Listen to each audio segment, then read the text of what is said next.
கோயம்புத்தூர் பாராளுமன்ற தொகுதியில திமுக வெற்றி பெறும்.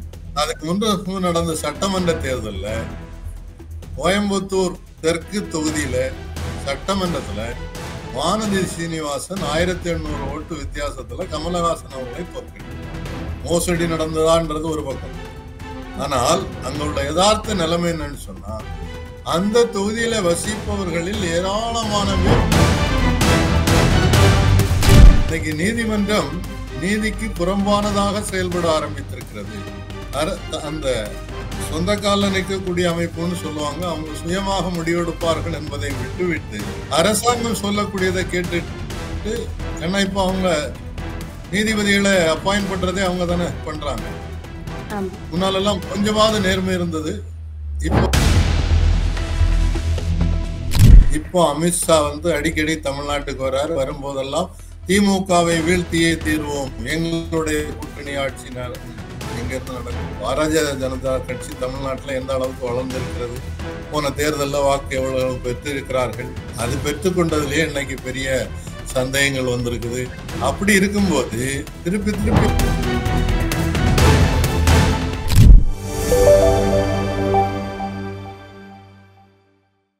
பியாண்ட் ஹெட்லைன்ஸ் நேயர்களுக்கு வணக்கம். இன்னைக்கு நம்ம கூட அரசியல் விமர்சகர் தாமஸ் பிராங்கோ அவர்கள் இணைஞ்சிருக்கிறாரு. நம்ம அவர்கிட்ட இந்த பீகார்ல நடந்துட்டு இருக்கக்கூடிய வாக்காளர் திருத்த பட்டியல் சம்பந்தப்பட்டு பல்வேறு விஷயங்களை கேட்டு தெரிஞ்சுக்க போறோம். வணக்கம் சார். வணக்கம் சார். என்னுடைய முதல் கேள்வி, அதாவது ஆதார் அட்டை, பேன் கார்டு, வாக்காளர் அடையாள அட்டை, இது மாதிரி எல்லா ஆவணங்களும் வச்சிருக்கிறவங்கள குடிமகனா ஏத்துக்க முடியாது, இதை மட்டும் வச்சுக்கிட்டு அப்படின்ற மாதிரி மும்பை ஹைகோர்ட் சொல்லியிருக்கிறாங்க. இதை எப்படி பாக்குறீங்க? இது ரொம்ப வேடிக்கையா இருக்குது. அப்ப எதை வச்சுதான் ஒருத்தரை குடிமகன் முடிவு பண்றதுன்றது தெரியாம இருக்கு. அது யார் முடிவு பண்றது, என்ன அடிப்படையில முடிவு பண்றது? கொஞ்ச நாளைக்கு முன்னால நீங்க பின்னோக்கி பாத்தீங்கன்னு சொன்னா, கட்டாயப்படுத்தி எல்லாரையும் ஆதாரம் வங்கியில இருக்கக்கூடிய கணக்குல இணைக்கணும் அப்படின்னு சொன்னாங்க. அதே மாதிரி போன் நம்பர் எல்லாத்தையும் ஆதாரோட இணைக்கணும்னு சொன்னாங்க. அப்போ அவங்க சொன்னது இது உங்களுடைய அடையாளம் அப்படின்னு சொன்னாங்க. திஸ் இஸ் யுவர் ஐடென்டிட்டி அப்படின்னு தான் சொன்னாங்க. அரசாங்கம் சொல்லிச்சது அந்த ஆதார் பதிவு செய்யக்கூடிய அமைப்பும் செய்யுது.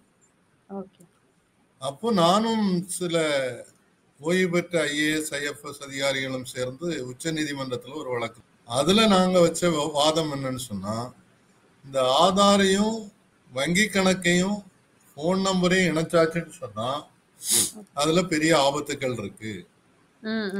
நாளை இதுல ஏதாவது ஒண்ணு பேன் பண்ணியாச்சுன்னு சொன்னா ஒருத்தருக்கு அடையாளமே இல்லாம போயிடும். அவர் பேங்க் அக்கௌண்ட் டிரான்சாக்ட் பண்ண முடியாது, போன் பண்ண முடியாது, அவர் இருந்தும் இல்லாத மாதிரி ஆயிரும். ஏன்னா இதுதான் அடையாளம்னு அவங்க கொடுக்குறாங்க அப்படின்னு சொல்லி வாதிட்டாங்க. அப்போ உச்ச நீதிமன்றம் என்ன உத்தரவு போட்டுதுன்னு சொன்னா, இதை கட்டாயமாக்க கூடாது அப்படின்னு சொன்னாங்க.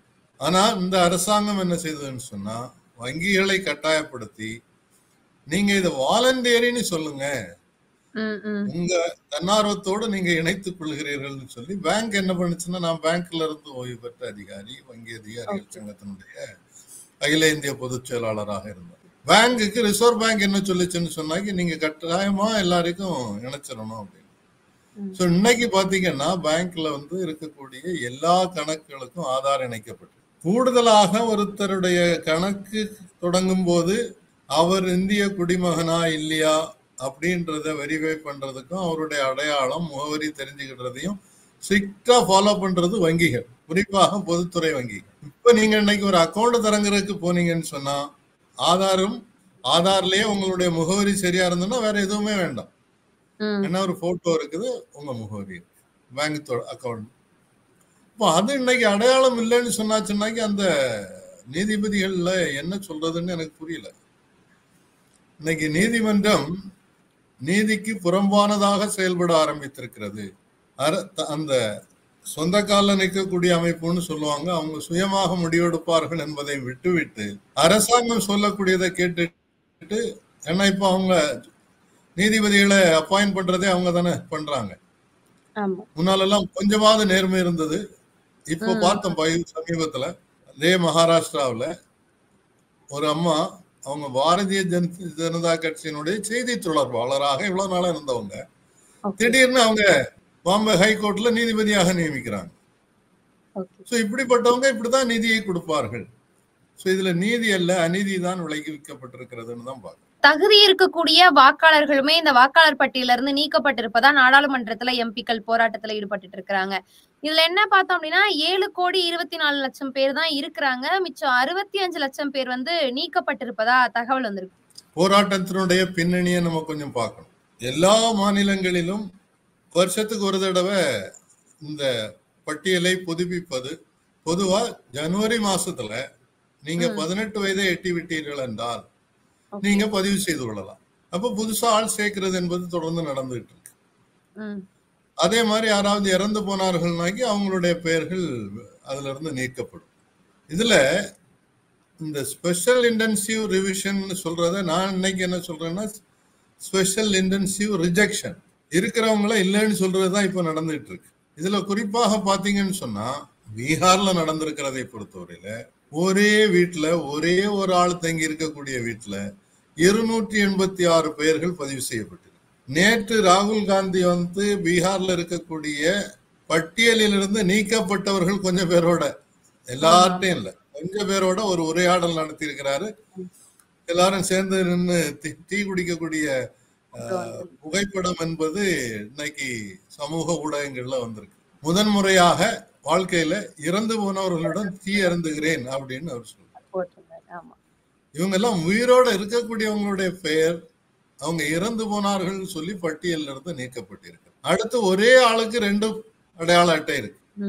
ஒரே தொகுதியில இருக்குது, சிலது வெவ்வேறு தொகுதிகள்ல இருக்கு, சிலது வெவ்வேறு மாநிலங்கள்ல இருக்கு. குறிப்பா ஒருத்தர் இன்னைக்கு தேஜஸ்வி யாதவ் அந்த ராஷ்டிரிய ஜனதா தளுடைய தலைவர் முன்னாள் துணை முதல்வர் வந்து ஒரு புள்ளி விவரத்தை கொடுத்தார். குஜராத்ல இருந்து ஒருத்தர் 2024 தேர்தலில் குஜராத்ல ஓட்டு போட்டு, ஆனா இப்போ அவருடைய பேர் வந்து பீகார்ல பதிவாயிருக்கு. என்ன அடிப்படை? இப்ப நான் நினைச்சேன்னா நானோ நீங்களோ நினைச்சா எந்த நேரத்துல எந்த மாநிலத்திலயும் கொண்டு போய் உங்க பேரை பதிவு செய்து கொள்ளலாமா? அதுக்கு ஒரு சட்டம் இருக்கு. தமிழகத்தை பொறுத்தவரையில இங்க தங்கியிருப்பவர்கள் என்ற சான்றிதழ் டொமைசைல் சர்டிபிகேட்னு சொல்லுவோம். அந்த டொமிசைல் சர்டிபிகேட் வாங்கணும்னு சொன்னா குறைந்தது 5 வருஷம் இங்க தங்கி இருக்கணும். அது இல்லைன்னு சொன்னா நீங்க டொமிசைல் சர்டிபிகேட் வாங்க முடியாது. டொமிசைல் சர்டிபிகேட் இல்லாமல் நீங்க வாக்காளர் பட்டியல்ல பதிவு செய்ய முடியாது. இது எப்படி சாத்தியப்பட்டதாங்க? இது ஒரு உதாரணம். இன்னொன்னு பார்த்தா அத்துல் லஞ்சன் சொல்லி ஒரு பத்திரிகையாளர், அவர் ஒவ்வொரு வீடா போய் இந்த பட்டியலை எடுத்து வச்சுட்டு செக் பண்ணி பாக்குறாரு. அவர் முதல்ல இந்த இது திருத்தம் நடக்கும் போதே என்ன செய்தாருன்னு சொன்னா அவருக்கு தெரிஞ்ச ஒரு பத்திரிகையாளர் புகைப்படக்காரரை வச்சு தேர்தல் ஆணையம் ஒரு வீட்டுல உட்கார்ந்து இருந்து ஃபார்ம் ஃபில்அப் பண்ணிட்டே இருக்காங்க. அவங்க அங்க செய்யக்கூடிய சில வேலைகளுக்காக ஒரு புகைப்படக்காரரை ரெக்கார்ட் பண்றதுக்கு வச்சிருந்திருக்காங்க. ஆனா அவர் வந்து இந்த பத்திரிகையாளருக்கு தெரிஞ்சவர். அதனால அவர் என்ன பண்ணிட்டாருனாக்கி எல்லாத்தையும் ஷூட் பண்ணா ஒரு அம்மா அழகா தெரியுது அதுல ஒரு ஆண் பெயர்ல கையெழுத்து போட்டு கொடுத்துட்டு இருக்கு. மனுவே கொடுக்காமல் அவங்களே மனு தயாரித்து அவங்களே வந்து பட்டியல் தயாரிச்சிருக்காங்க. இப்ப பாத்தீங்கன்னு சொன்னா பக்கத்துல இருக்கக்கூடிய கேரள மாநிலத்துல திருச்சூர் பாராளுமன்றத்துல சுரேஷ் கோபி என்ற நடிகர் வெற்றி பெற்றார். இன்னைக்கு அமைச்சரா வேற இருக்கார். அங்க இதே மாதிரி பட்டியல்ல ஏகாதனமான குளறுபடிகள் வந்திருக்கிறத சொல்றாங்க. ஒரு அம்மா பேட்டி கொடுத்திருக்காங்க. என் வீட்டுல நான் ஒருத்தி தான் தனியா இருக்கிறேன். இப்ப பார்த்தாச்சுனாக்கி அதுல 9 பேர் இருக்கிறதாக பட்டியல் வந்திருக்கு. இது எப்படி சத்தியம்னு? சோ இதே மாதிரி பீகார்ல வந்து இந்த ஸ்பெஷல் இன்டென்சிவ் ரிவிஷன்ன்றது இதுக்கு முன்னால 2003 நடந்திருக்கு. அப்போ கிட்டத்தட்ட 1 வருஷம் டைம் கொடுத்து எல்லாருக்கும் நோட்டீஸ் கொடுத்து பட்டியல் புதுப்பிச்சிருக்காங்க. இதுல என்ன நடக்குதுன்னு சொன்னா ஏற்கனவே இருக்கக்கூடிய பட்டியல அப்படியே தூக்கி போட்டுருவாங்க. அதுல உங்க பேர் இருந்தாலும் இல்லாட்டாலும் அது செல்லாது. புதுசா நீங்க பதிவு செய்யணும். அதுல ஒரே ஒரு விலக்கு என்ன கொடுத்திருக்காங்கன்னா 2003 இருந்த பட்டியல்ல உங்க பேர் இருந்தனாக்கி நீங்க புதுசா இது பண்ண வேண்டாம், நான் நீங்க உயிரோட இருக்கேன் அப்படின்றதுக்கு ஏதாவது ஒரு சான்றிதழ் ஒரு அப்ளிகேஷன் மட்டும் கொடுத்தா போதும். அப்போ 2003க்கும் 2025க்கும் 32 வருஷம் வித்தியாசம் ஆச்சு. அப்ப இந்த இடைப்பட்ட காலகட்டத்துல உள்ளவங்களுக்கு அவ்வளவு பேருக்குமே புதுசா பதிவு செய்யணும்னு வருது. அதுலதான் பெரிய பிரச்சனை. நீங்க சொன்னீங்க இல்லையா 7.24 லட்சம் இந்த 7.24 லட்சம்ன்றது அவங்க இந்த வருஷம் ஒரு மாசத்துக்கு முன்னால எவ்வளவு பேர் பீகார் பட்டியல்ல இருக்காங்கன்னு சொன்ன பட்டியல். ஆனா அங்க இருக்கக்கூடிய பத்திரிகையாளர்கள் என்ன சொல்றாங்கன்னா 18 வயசுக்கு மேல உள்ளவர்கள்னு பார்த்தோம்னு சொன்னா அங்க 8,02,00,000 பேர் இருக்காங்கன்றாங்க. அப்ப அவ்வளவு பேரையும் பதிவு செய்தார். இப்ப இந்த 7.24 ஒரு 65 லட்சம் பேரை விட்டாங்க. இப்ப அதுலதான் என்ன சொல்றாங்கன்னா கொஞ்சம் பேர் 20 லட்சம் பேர் இறந்து போனாங்கன்ட்டாங்க. 2024 ஓட்டு போட்டிருக்காங்க, ஒரு வருஷத்துக்குள்ள 20 லட்சம் பேர் எப்படி இறந்திருக்க முடியும்? ஒரு சாதாரண கேள்விதானே இது. அதே மாதிரி உத்தரப்பிரதேசத்துல ஒருத்தர் ஆதாரபூர்வமா கொடுத்திருக்கிறாரு 5000 பேர் உத்தரப்பிரதேசத்திலையும் கார்டு இருக்குது, இப்ப பீகார்ல இருக்கக்கூடிய புது பட்டியலையும். அப்ப இது யார் செய்தா, எப்படி செய்தாங்க? இதெல்லாம் தான் பெரிய விவாத பொருளாக வருகிறது. இன்றைக்கு அப்படி ஒரு அவசர கதியாக நவம்பர்ல எலெக்ஷன் நடக்கணும், இப்ப ஆகஸ்ட் ஆயிடுச்சு. ஒரு அவசர காலத்துல இப்படி ஒரு பட்டியல் திருத்துவதற்கு என்ன காரணம், தேவையில்லைன்றது கேள்வி வருது. இன்னொரு புள்ளி வர என்ன வருதுன்னு சொன்னா, அந்த பட்டியலை பல ஆய்வுகள் செய்தவங்க குறிப்பாக சிறுபான்மையினர்கள் இருக்கக்கூடிய தொகுதிகள்ல நிறைய பேர்கள் விடுபட்டு இருக்கிறதுன்னு சொல்றாங்க. முதல்ல இந்த பட்டியலை நீங்க எலக்ட்ரானிக்கலா பார்க்கக்கூடிய, அதாவது எலக்ட்ரானிக்கலா அதாவது இப்ப இன்னைக்கு நான் என்னுடைய பட்டியல பேர்ல போய் அந்த எலெக்ஷன் கமிஷனுடைய ஓட்டர் லிஸ்ட்ல போய் பார்க்கணும்னு சொன்னா என்னுடையதையும் பார்க்கலாம், உங்களுடையதையும் பார்க்கலாம், அந்த தொகுதி ஃபுல்லா பார்க்கலாம், பாராளுமன்றம் சட்டமன்றம்னு பார்க்கலாம். அதுக்கு நீங்க சர்ச் போட்டு பார்க்க முடியும், ஃபுல் லிஸ்டையும் டவுன்லோட் பண்ண முடியும்.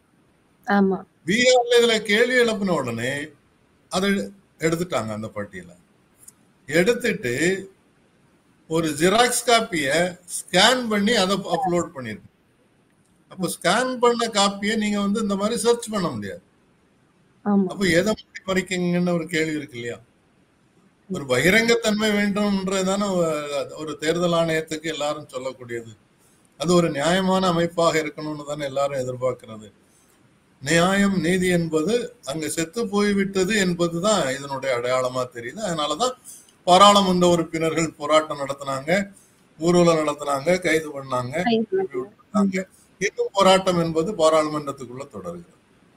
அப்போ இந்த இடத்துல ஒரு கேள்வி எழுது சார். ஏன்னா 2024க்கு அப்புறமா ரொம்ப அவசரமா எலெக்ஷன் கமிஷன் சேஞ்ச் ஆனதுக்கு மாறினதுக்கான காரணம் என்ன அப்படின்ற ஒரு கேள்வி இந்த இடத்துல வருது.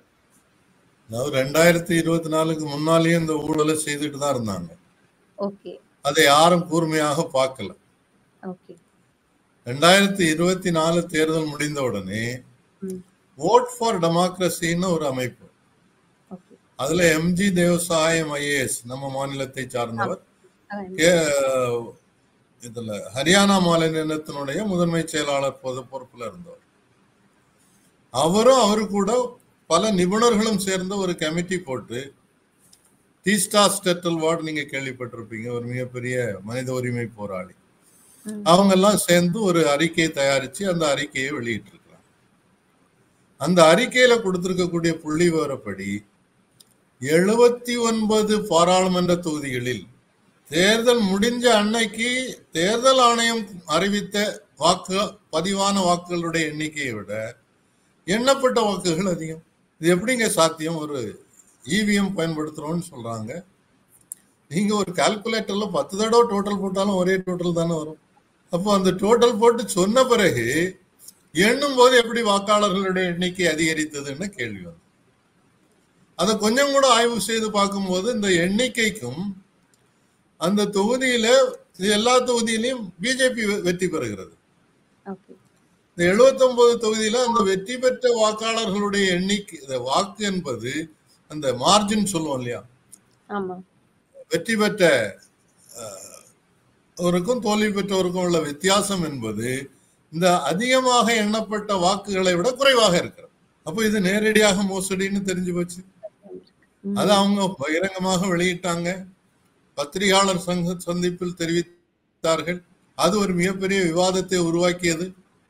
அப்போ என்ன சொன்னாங்கன்னா, இதெல்லாம் நீங்க கரெக்டா ப்ரூவ் பண்ணல, அது என்ன நடந்திருக்கலாம்னு சொன்னா, அந்த நாங்க முதல்ல அனௌன்ஸ் பண்ணிட்டோம்.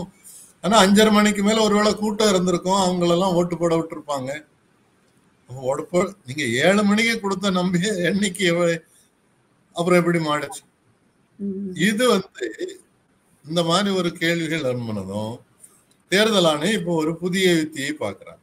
ஒரேடியா நம்ம நிறைய பேரை யார் நமக்கு ஓட்டு போட மாட்டாங்களோ அவங்கள ஓட்டர் லிஸ்ட்ல இருந்து எடுத்துடுறது, நமக்கு ஆதரவாளர்கள் நினைக்கக்கூடிய பலரை கொண்டு போய் சேர்த்துறது. அப்ப எனக்கு ஆதரவாளர் பீகார்ல இல்ல, உத்தரப்பிரதேசத்துல இருக்காங்க, அங்க உள்ளவங்களை இங்க கொண்டு சேர்த்துக்கிடுறது. குஜராத்ல இருக்காங்க, அவங்கள கொண்டு பீகார்ல சேர்த்துக்கிடுறது. இருந்தவங்கள செத்து போனாங்கன்னு சொல்லிடுறது, இல்ல இருந்து போயிட்டாங்க, ஊரை விட்டு போயிட்டாங்க. பொதுவாகவே பீகார்ல புலம்பெயர்ந்த தொழிலாளர்கள் நிறைய. நம்ம தமிழ்நாட்டுல எங்க பார்த்தாலும் திருப்பூர்ல, கோயம்புத்தூர்ல, இங்க எல்லா இடத்துலயும் நம்ம கண்கூடா பாக்குறோம். நிறைய பேர் வேலை தேடி அங்க வாழ்வாதாரம் இல்லாததுனால இங்க வர்றாங்க. இங்க வாழ்நிலை நல்லா இருக்குது, அதனால வேலை வாய்ப்பு நல்லா இருக்கு, சம்பளம் நல்லா கிடைக்குது. தமிழ்நாடு அரசாங்கம் வேற ஒரு இடத்துல பெரிய விடுதி வேற புலம்பெயர்ந்த தொழிலாளர்களுக்கு கட்டி கொடுத்துருக்குது. ரேஷன் கார்டை மாத்திக்கிறதுக்கு அனுமதி கொடுத்துருக்காங்க. அங்க ரேஷன் கார்டுல பீகார்ல 5 கிலோ அரிசி தான் அல்லது கோதுமை தான் சீப்பா இலவசமா கிடைக்கும். இங்க 35 கிலோ வரை கொடுக்கும். ஸோ அவங்க சந்தோஷமா இங்க வந்திருக்காங்க. நான் அவங்களுக்கு ஓட்டு போடுறதுக்கு அங்க உரிமை உண்டுல்ல. நான் 10 ஆண்டுகள் வட மாநிலத்துல வேலை பார்த்தேன்.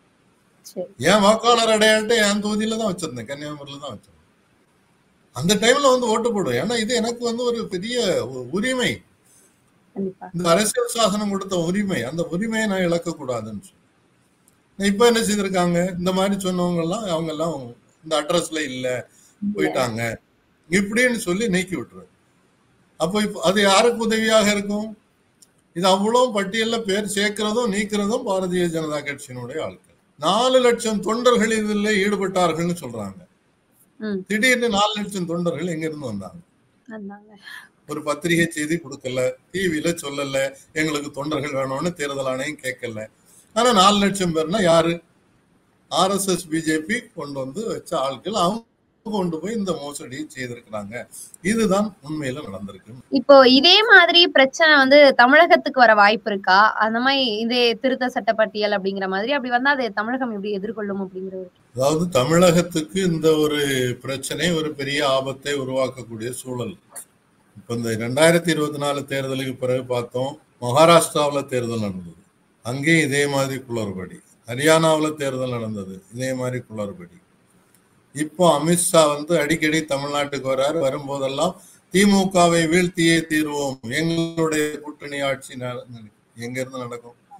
இங்கே பாரதிய ஜனதா கட்சி தமிழ்நாட்டில் எந்த அளவுக்கு வளர்ந்து இருக்கிறது? போன தேர்தலில் வாக்கு எவ்வளவு பெற்று இருக்கிறார்கள்? அது பெற்றுக்கொண்டதுலயே இன்னைக்கு பெரிய சந்தேகங்கள் வந்திருக்குது. அப்படி இருக்கும்போது திருப்பி திருப்பி அவருங்க சொல்றாரு, பிரதமர் அடிக்கடி இங்க வந்துட்டு இருக்கிறாரு. அது மக்களை திசை திருப்புறது. எதுக்குன்னு சொன்னா, இல்ல இந்த மக்களுக்கு ஒரு திமுக மேல ஒரு எதிர்ப்பு வந்துடுச்சு, மோடியும் அமித்ஷாவும் பேசினதுனால மக்கள் மனம் மாறிட்டாங்க அப்படின்னு சொல்லிட்டு அதுக்கு பிறகு அந்த மோசடியை செய்யறது. அதுல பலவிதமான மோசடிகள் செய்யலாம். வாக்காளர் எந்திரத்திலேயே மோசடி செய்ய முடியும். இன்னைக்கு வரைக்கும் யாரும் அமெரிக்காவினுடைய நேஷனல் செக்யூரிட்டி அட்வைசரே சொல்றாங்க, தொழில்நுட்பத்துக்கு எல்லாத்துக்கும் அமெரிக்காவிட்ட தானே போய் நம்ம பேசுறோம். இப்பதான் கொஞ்சம் இந்த ட்ரம்ப் வரி போட்ட பிறகு கொஞ்சம் யோசிக்கிறாங்க. இல்லைன்னா அமெரிக்காவுக்கு அடிபணிந்து நிற்பதான் இருந்தோம். அவங்க என்ன சொல்றாங்க, EVM இஸ் ஹேக்கபிள், எந்த எலக்ட்ரானிக் மெஷின்லயும் நம்ம திருத்தங்கள் பண்ணலாம் அப்படின்னு சொல்றாங்க. இது ஒண்ணு. இன்னொன்னுங்க என்ன நடக்குதுன்னு சொன்னா, இந்த வட மாநிலங்களிலிருந்து பிற மாநிலங்களிலிருந்து வர்றவங்களை இங்க வாக்காளர் பட்டியல சேர்க்கிறது என்பது ஒரு உள்நோக்கத்தோட. தமிழக மக்களுடைய அவங்க மத நம்பிக்கை உள்ளவர்கள், மத வெறியர்கள் அல்லன்றது எல்லாருக்கும் தெரியும். இப்ப அவங்கள இந்த மதம் என்ற பேர்ல உள்ள அரசியலை வச்சு வென்றெடுக்க முடியாது. அப்ப அதுக்கு ஒரு குறுக்கு வழிதான் இப்ப பாக்குறாங்க. வேற மாநிலத்துல உள்ளவங்களை ஒண்ணு அங்க வேலை வாய்ப்பை கொடுக்காம அங்க இருந்து விரட்டி விடுறாங்க. ஆனா இங்க வந்த பிறகு அவங்க இங்க வாக்காளர் பட்டியல்ல பேரை வச்சுட்டு கரெக்டா அவங்க ஏஜென்ட் அனுப்புவாங்க, காசு கொடுப்பாங்க. இப்ப நம்ம ஊர்ல உள்ளவங்களே இப்ப காசு வாங்கிட்டு ஓட்டு போடுறாங்க. வட மாநிலத்துல உள்ளவங்க சந்தோஷமா கொஞ்சம் கூடுதல் காசு கிடைச்சா சந்தோஷமா போடுவாங்க. நான் இப்போ இந்த வாக்காளர் பட்டியல் திருத்தம் நடக்கும்போது இங்க இருக்கக்கூடிய பல பீகார்ல இருந்து வந்திருக்கக்கூடிய அவர்கள்ட்ட பேசினேன். எனக்கு ஹிந்தி சரளமா பேச தெரியும். ஹிந்தியில பேசினாலே அவங்களுக்கு ரொம்ப சந்தோஷம். அவங்கள்ட்ட கேட்டீங்கன்னாக்கி வாக்காளர் பட்டியல்ல கையெழுத்து போடுறதுக்காக ஃபார்ம் நிரப்புக்கு போனீங்களா அப்படின்னு கேட்டா, கியூன் ஜாயங்க, கோன் பைசா தேகா, எதுக்கு போகணும், யார் அதுக்கு காசு தருவா, போறதுக்குள்ள காசு வேணும், திருப்பி வர்றதுக்குள்ள காசு வேணும், அந்த நேரத்துல வேலை கிடையாது, அதுக்குள்ள யாரு காசு தருவா, அதனால நாங்க போகலன்னு சொல்றோம். அப்போ இப்போ என்ன செய்யறாங்க, ஹெச் ராஜா படபடன்னு உடனே அனௌன்ஸ் பண்றாரு, தமிழிசை படபடன்னு அனௌன்ஸ் பண்றாங்க.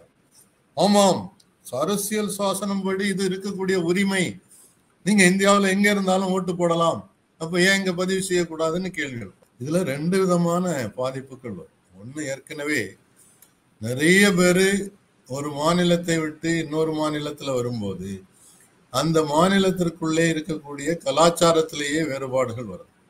ஒரு சின்ன உதாரணம், நான் பள்ளியில காலேஜ்ல படிக்கும் போது விநாயகர் சதுர்த்தி அப்பவும் கொண்டாடினாங்க. இப்ப நடக்கிற மாதிரி கலவர ஊர்வலங்கள் அன்னைக்கு இருக்கல.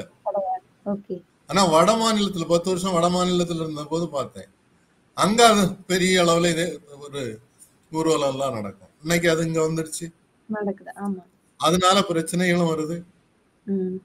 ஒரு பகுதியில நீங்க கூடுதலா இப்போ என்ன வரும்னா, இவங்க எல்லாம் ஒரே இடத்துலதான் கூடுதல், எங்க வேலை கிடைக்குதோ அங்கதானே கூடுதல் இருப்பாங்க.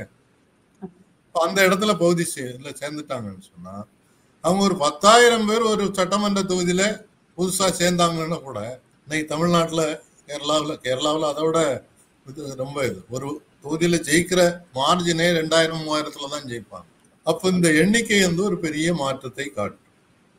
நான் ஒரு கரெக்டான உதாரணம் சொல்றேன். கோயம்புத்தூர் பாராளுமன்ற தொகுதியில திமுக வெற்றி பெறுகிறது.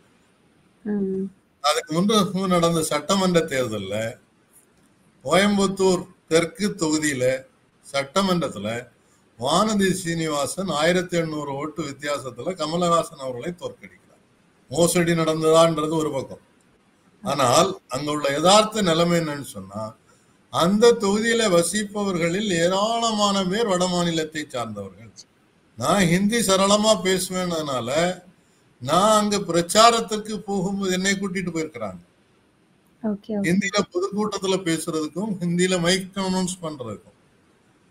ஏன்னா அவங்க எல்லாம் கொஞ்சம் தமிழ் படிச்சிருப்பாங்க, இருந்தாலும் ஹிந்தியில பேசும்போது அவனுடைய தாய்மொழியில குரலை கேட்கும் போது அவனுக்கு சந்தோஷம். சோ இதே மாதிரி திருப்பூர்ல நடக்கும், சென்னையில நடக்கும், பல இடங்கள்ல நடந்தாச்சுன்னு சொன்னா இந்த தேர்தல் முடிவுகளையே மாற்றுவதற்கு அது காரணமாயிடும். அப்போ அதுல இன்னைக்கு ரொம்ப விழிப்புணர்வோட இருந்து பார்க்க வேண்டியிருக்கு. இந்த 5 வருஷம் ஆயிட்டாங்கன்றதுனாலயே இங்க வாக்காளர் உரிமை கொடுக்கணுமான்றதையே கேள்வி எழுப்ப வேண்டியது இருக்கு. ஆந்திராவில் தெலுங்கானாவில் 7 வருஷம்னு வச்சிருக்காங்க. ஜம்மு அண்ட் காஷ்மீர்ல 15 வருஷம் நீங்க அங்க இருந்தீங்கன்னா தான் உங்களுக்கு டொமிசைல் சர்டிபிகேட் கொடுக்கும். ஸோ இப்படிப்பட்ட ஒரு மிகப்பெரிய ஆபத்து தமிழ்நாட்டுக்கும் வந்து கொண்டிருக்கிறது. திமுக தலைவர் முதல்வர் அவர்கள் வந்து ஆரம்பத்துல இருந்தே இந்த பிரச்சனையில குரல் கொடுத்துக்கிட்டு இருக்கிறார். பீகார்ல நடந்த திருத்தங்களை பார்த்துட்டு அவர் வந்து இது என்ன நடக்குது என்னன்றத கேள்வியாக எழுப்பினாரு. பாராளுமன்றத்துல இங்க இருக்கக்கூடிய எல்லா எதிர்கட்சி உறுப்பினர்களும் சேர்ந்து நின்று இதுல போராடுறாங்க. இப்போ புதுசா பாத்தீங்கன்னு சொன்னா கொஞ்சம் ஒதுங்கி இருந்த மமதா பானர்ஜி அவர்கள், வங்காள முதல்வர், நான் 1,00,000 பேரை திரட்டிட்டு போய் தேர்தல் ஆணையம் முன்னால மறியல் போராட்டம் டெல்லியில நடத்துவேன்னு சொல்லியிருக்காங்க. ஒரிசாவில் இருக்கக்கூடிய நவீன் பட்நாயக் முன்னாள் முதல்வர், அவர் என்ன சொல்லியிருக்காருன்னா 21 தொகுதியிலையும் ஏதோ மோசடி செய்துதான் எங்களை தோக்கடிச்சிருக்காங்க, அதனால அதை பற்றி விசாரணை நடத்தலைன்னா நாங்க அதுக்காக போராட்டம் நடத்துவோம்னு சொல்றாங்க. அவர் ஒரு நல்ல ஆட்சி நடத்தி கொண்டிருந்த ஒரு முதல்வர், தோப்பாருன்னு ஒரு பத்திரிகை கூட சொல்லல. ஆனா திடீர்னு அப்போ கூட என்ன அநியாயம் பண்ணாங்க. இந்த தோல்விக்கெல்லாம் காரணம் தேர்தல் பிரச்சாரத்திலேயே பாண்டியன் என்று தமிழ்நாட்டை சார்ந்த ஒரு IAS அதிகாரி தான் இங்க வந்து எல்லாத்தையும் முடிவு பண்றாரு, அவர் சொல்றதான் முதல்வர் கேட்கிறாரு. பூரி ஜெகநாதர் கோயில்ல இருக்கக்கூடிய சாவி தமிழ்நாட்டுக்கு காணாம போயிடுச்சு தமிழ்நாட்டுக்கு போயிடுச்சுன்னு எல்லாம் போய் சொன்ன. சோ இப்படி பொய்களை சொல்லியே வாக்கு வாங்கியவர்கள் மோசடிக்காக பல்வேறு முறைகளை பயன்படுத்தி இருக்கின்றார்கள். அதுல தேர்தல் ஆணையம் துணை போவதுதான் மிகப்பெரிய தவறு. அதோட சேர்ந்து உச்சநீதிமன்றம் வாக்காளர் பட்டியல்ல இருந்து பேரை நீக்கிறதும் எடுக்கிறதும் எலெக்ஷன் கமிஷனோட முடிவு அப்படின்னு உச்சநீதிமன்ற சார்பாகவும் சொல்லியிருக்காங்க. ஆக உச்சநீதிமன்றம் பயணிக்கக்கூடிய அவங்க சொல்லக்கூடியது இந்த விஷயம் எல்லாம் எப்படி பார்க்கப்படுது, சரியான முறையா இருக்குதா அப்படிங்கிற ஒரு கேள்வி வருது. இந்த கேஸ் ஃபைல் ஆன அடுத்த நாளே வேற ஒரு சேனலுக்கு பேட்டி கொடுக்கும் போது நான் சொன்னேன், இந்த நீதிமன்றத்திற்கு மீது கொஞ்சம் கொஞ்சமாக நம்பிக்கை குறைந்து கொண்டிருக்கிறது. இந்த தேர்தல் ஆணையம் பற்றியுள்ள பல்வேறு விளக்குகளில் உச்ச நீதிமன்றம் எடுத்திருக்கக்கூடிய நிலைப்பாடு என்பது நேர்மையான முறைப்பாடாக இல்லை. நானும் ஒரு கேஸ்ல பிரதியாக தேர்தல் ஆணையத்தை பற்றியுள்ள கேஸ்ல 4 கேஸ் போட்டதுல ஒரு ஆளு அந்த கேஸை டிஸ்மிஸ் பண்ணிட்டாங்க. தேர்தல் ஆணையம் வந்து அது ஏதோ ஒரு புனிதமானது, இந்த பகவத்கீதை, குரான், பைபிள் மாதிரி யாரும் அதை குறை சொல்லக்கூடாது அப்படின்ற மாதிரி ஒரு நிலைப்பாடு என்பது உச்ச நீதிமன்றம் எடுக்கும். அப்ப தவறு செய்பவர்களை இன்னைக்கு வேற யார் தட்டி கேட்கறது? பாராளுமன்றத்துல ஒண்ணும் செய்ய முடியல. தேர்தல் ஆணையரை நியமிப்பதே இன்னைக்கு உள்துறை அமைச்சரும் பிரதமரும் ஒரு சட்ட திருத்தத்தை கொண்டு வந்துட்டாங்க. அதுல இருந்து உச்ச நீதிமன்ற நீதிபதியே கலத்தி விட்டாங்க. அதுக்கு மேல நீங்க எங்க போய் முறையிட முடியும்? உச்ச நீதிமன்றத்துக்கு மட்டும்தான் போக முடியும். அங்க போகும்போது அன்றைக்கு அந்த கேஸ் முதல்ல வந்த போது என்ன சொன்னாங்க, எங்களுக்கு ஆதாரங்களை கொடுங்கள், நாங்க அடுத்த கட்டது. 2வது சொன்னாங்க, நாங்கள் தேர்தல் ஆணையத்தை அறிவுறுத்துகிறோம், ஆதார் கார்டு, ரேஷன் கார்டு, முன்னால் இருந்து பயன்படுத்திய எபிக் கார்டுன்னு சொல்லக்கூடிய ஓட்டர் ஐடி கார்டு, இது 3ஐயும் கூட சேர்த்துக்கிடுங்க அப்படின்னு சொன்னாங்க. தேர்தல் ஆணையம் அதை அமுல்படுத்தல. இப்ப ஏன் அமுல்படுத்தலைன்னு கேட்கறதுக்கு பதிலாக இன்னைக்கு என்ன சொல்றாங்க, அது தேர்தல் ஆணையத்தினுடைய உரிமை, அவங்க என்ன வேணாலும் செய்யலாம்.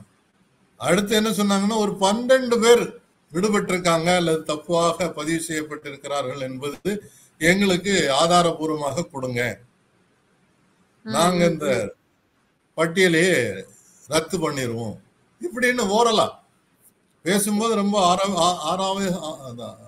ஆவேசமா தான் பேசுறாங்க. இந்த தீர்ப்பு எழுதும் போது வேற விதமா இருக்கு. அதான் நான் ஏற்கனவே முன்னாலேயும் வேற சேனல்கள் சொல்லி காட்டினேன்.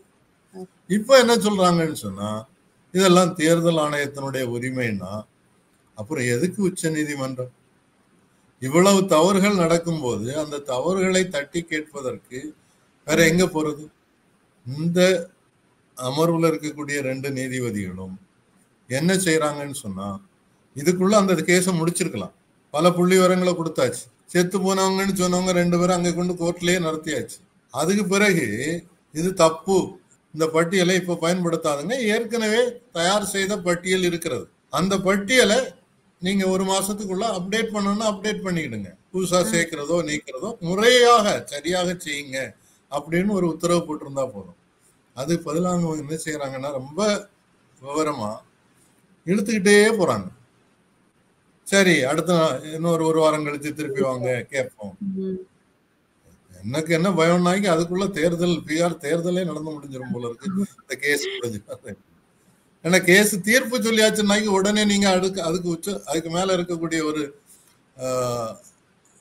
அப்பீலுக்கு போறதுக்கு அல்லது ரிவிஷனுக்கு கேட்கறதுக்கு வாய்ப்பு இருக்கு.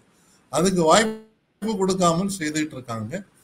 இது நீதியின் பால் உள்ள நம்பிக்கையை இன்னைக்கு குறைக்கிறது. குடிமக்கள் மத்தியில பெரிய சந்தேக உணர்வுகளை உருவாக்கி இருக்கிறது. பல்வேறு ஓய்வு பெற்ற அதிகாரிகள், பல்வேறு ஓய்வு பெற்ற தேர்தல் ஆணையர்கள், தேர்தல் ஆணையத்தினுடைய சீஃப் எலெக்ஷன் கமிஷனரா இருந்தவங்க, தேர்தல் நடத்தி அனுபவம் உள்ளவங்க, இவங்கெல்லாம் கூட பகிரங்கமாக பத்திரிகைகள்ல பேட்டிகள்ல சொல்றாங்க, இது நடப்பது தவறு, உடனடியாக திருத்திக் கொள்ள வேண்டும் சொல்றாங்க. ஆனா அதை கண்டுகொள்ளாமல் நடந்து கொண்டிருக்கிறது ஒரு பாசிசத்தன்மையை தெளிவாக காட்டுது. ஹிட்லருடைய ஜெர்மனியிலும் முசோலினுடைய இத்தாலியிலும் வாக்காளர் பட்டியல்கள் திருத்தப்பட்டது. வாக்காளர் பட்டியலை வைத்துக் கொண்டு அப்போது இருந்த தேர்தல் ஆணையத்தை பயன்படுத்தி வெற்றியை பெற்றார்கள் என்பது வரலாற்று ஆவணங்கள் சொல்லுது. அதே பாசிசத்தை பார்த்த பாதையை நோக்கித்தான் செல்கின்றார்கள் என்ற ஒரு அபாயம் நம் கண் முன்னால் தெரிகிறது. என்னுடைய நம்பிக்கை எல்லாம் அறவழி போராட்டங்களின் மூலமாக மக்கள் கொதித்து எழும்புவார்கள். இன்னைக்கு பீகார்ல ஒரு நடைபயணம் மேற்கொள்ள போவதாக ராகுல் காந்தி அவர்கள் சொல்லியிருக்கிறார்கள். இந்த பிரச்சனையில எல்லா எதிர்கட்சிகளும் இணைந்து நிற்கின்றன. CBI, CPM, Visika, Congress, RJD, TMC எல்லாமே சேர்ந்து நின்று குரல் கொடுக்கிறார்கள். அதனால மக்கள் குரல் ஓங்கி ஒலிக்கும். தேர்தல் ஆணையமும் உச்ச நீதிமன்றமும் அதற்கு செவிசாய்க்கும் என்ற நம்பிக்கையோடு விடைபெறுகிறேன். நன்றி, வணக்கம். உங்க நேரத்தை செலவு பண்ணி எங்ககிட்ட நிறைய தகவல்களை சொன்னதுக்காக ரொம்ப நன்றி சார். நன்றி.